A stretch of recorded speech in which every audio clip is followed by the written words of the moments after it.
Guys, അപ്പോൾ എൻഗേജ്മെൻറ്റിൻ്റെ തലേ ദിവസത്തെ ഒരു ബിസി വ്ളോഗാണെന്ന് കാണാൻ പോകുന്നത്. ഈ ഇട്ട് കൊടുത്ത മെഹന്തി ഞാനാണ് ഇട്ട് കൊടുത്തത്. അപ്പോൾ വേറെ ആരും ഇടാനില്ലാത്തത് കൊണ്ട് ഞാൻ ആ സാഹസികത്തിന് മുതിർന്നു.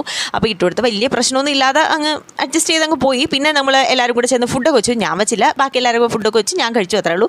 സദ്യയായിരുന്നു, നല്ല ടേസ്റ്റ് ആയിരുന്നു. അതിൻ്റെ ഇടയിലും അവൾ പഠിക്കാൻ കാണിക്കുന്ന മനസ്സുണ്ടല്ലോ, അത് സമ്മതിച്ചു കൊടുക്കണം. പിന്നെ എനിക്ക് അച്ഛൻ ചെരുപ്പ് വാങ്ങിച്ചിരുന്നു. എൻ്റെ അളവ് ഒരിടത്തും കിട്ടാറില്ല. പിന്നെ അച്ഛനെ കണ്ടുപിടിച്ച് ഒരു സ്ഥലത്ത് കൊണ്ടുപോയി എനിക്ക് ചെരുപ്പൊക്കെ വാങ്ങിച്ചിരുന്നു. പിന്നെ ഒരു PSC എക്സാം എഴുതാണ്ടായിരുന്നു.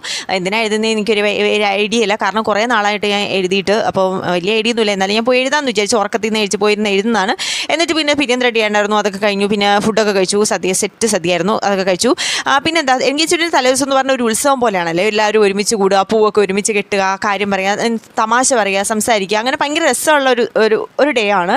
എന്നിട്ട് നമ്മൾ അതിൻ്റെ തലേദിവസം എൻഗേജ്മെൻറ്റിന് ഇടാനുള്ള ഡ്രസ്സ് തലേദിവസം രാത്രി 11 മണിയപ്പോൾ കിട്ടിയത്. അത് വാങ്ങിക്കാൻ വേണ്ടി പോകുന്നതാണ്. അപ്പോൾ ട്രയൽ ചെയ്ത് നോക്കി.